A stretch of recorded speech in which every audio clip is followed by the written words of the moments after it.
राजनीति में सबसे बड़ी गलती क्या होती है? चुनाव हार जाना या फिर एक ऐसी गलत डिसीजन लेना जिसकी वजह से पूरी पॉलिटिकल पार्टी और पॉलिटिकल कैरियर हमेशा के लिए खत्म हो जाती है। राजनीति में इसे पॉलिटिकल सुसाइड यानी राजनीतिक आत्महत्या कहा जाता है।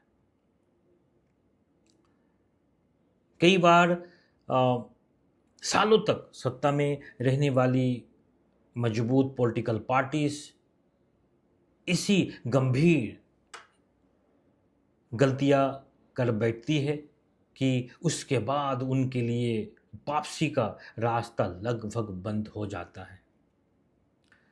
आज के इस वीडियो में हम एक पॉलिटिकल स्ट्रेटजी के नज़र से विश्लेषण करेंगे कि राजनीति में टिके रहने के लिए किन गलतियों से हर हाल में बचना चाहिए। ये हमारी आपका पॉलिटिकल सुसाइड के इस सीरीज का एक पहला एपिसोड है। ओके, युवा और छात्र किसी भी किसी भी देश में राजनीतिक बदलाव की सबसे बड़ी ड्राइविंग फोर्स होती है। जब कोई सत्ताधारी सरकार छात्र आंदोलनों को लाठीचार्ज, गोलीबारी या अत्यधिक बल प्रयोग से दबाने की कोशिश करती है तो इसे जनता के बीच गहरा आक्रोश पैदा होता है। धीरे धीरे सरकार अपनी मोरल लेजिटिमेसी खोने लगती है और कई बार वही आंदोलन सरकार के खिलाफ बड़े जन आंदोलन के रूप में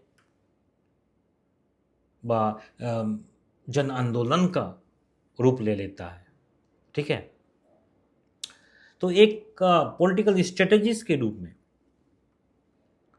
मैं आपको बताना चाहता हूं कि छात्र आंदोलन को दबाना किसी भी राजनीतिक दल के लिए पॉलिटिकल सुसाइड क्यों साबित हो सकता है। जब आप किसी छात्र पर हाथ उठाते हैं तो आप केवल एक व्यक्ति को नहीं बल्कि उनके पूरे परिवार, उसके शिक्षकों, उसके दोस्तों और पूरे समाज की भावनाओं को चोट पहुंचाते हैं। कुछ ही घंटों में पूरे देश का पब्लिक सेंटिमेंट सरकार के खिलाफ जा सकता है। छात्र केवल एक वोट बैंक नहीं होते, ओके, बल्कि वे समाज की मोरल फोर्स यानी नैतिक शक्ति होती है। याद रखिएगा ये चीज को।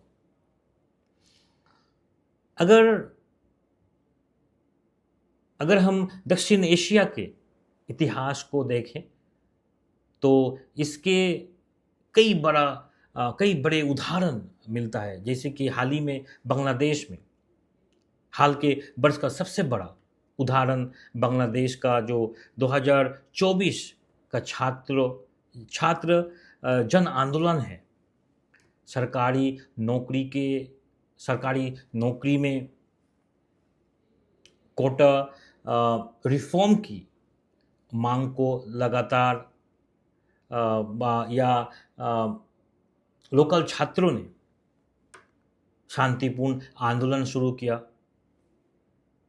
ठीक है, आंदोलन शुरू किया था, लेकिन तत्कालीन सरकार के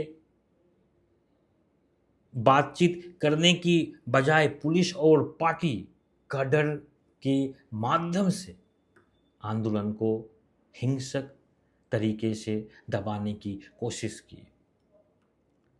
परिणाम ये हुआ कि कुछ ही समय में आंदोलन सरकार की सरकार के इस्तीफे की मांग में बदल गया और लगभग 15 वर्ष से सत्ता में रही सरकार का पतन हो गया। इसे आधुनिक राजनीति में पॉलिटिकल सुसाइड का एक टेक्स्ट बुक एग्जाम्पल माना जाता है। अगर दूसरा उदाहरण दे, भारत में 1974 में बिहार और गुजरात के छात्रों ने भ्रष्टाचार और बेरोजगारी के खिलाफ आंदोलन शुरू किया। 1974 में तत्कालीन प्रधानमंत्री इंदिरा गांधी की सरकार ने इस आंदोलन को बलपूर्वक दबाने का प्रयास किया और कई स्थानों पर पुलिस कार्रवाई भी हुई। इसके बाद आंदोलन पूरे देश में फैल गया और वरिष्ठ नेता जयप्रकाश नारायण जेपी के नेतृत्व में राष्ट्रीय जन आंदोलन बन गया। इस आंदोलन और उसके बाद की राजनीतिक घटनाओं ने 1974 की इमरजेंसी तथा 1977 के आम चुनाव में इंदिरा गांधी की ऐतिहासिक हार की पृष्ठभूमि तैयार की। और अंतर्राष्ट्रीय राजनीति की और अगर मैं बताऊं, इस चीज को भी समझ लेनी चाहिए, जो श्रीलंका आर्थिक संकट के दौरान श्रीलंका में युवाओं ने आपका जो उसका आंदोलन जो था, अरागलाया आंदोलन शुरू किया आर्थिक संकट के लिए। ठीक है, जब सरकार समर्थक द्वारा प्रदर्शनकारी पर हमले हुए तो पूरे देश में जनता का गुस्सा फूट पड़ा। अंततः स्थिति ऐसी बनी कि राष्ट्रपति गोटाबाया राजपक्सा को देश छोड़ना पड़ा। ठीक है, अगर साउथ अफ्रीका का बात बोलो, 1976 में दक्षिण अफ्रीका के सोवेतो में स्कूली छात्रों ने रंगभेद के खिलाफ शांतिपूर्ण प्रदर्शन किया तो पुलिस द्वारा गोलीबारी में बड़ी संख्या में छात्रों की मृत्यु हुई। इस घटना ने पूरी दुनिया में दक्षिण अफ्रीका की एपार्थाइड गवर्नमेंट की आलोचना बढ़ा दी और उसके पतन की प्रक्रिया तेज हो गई।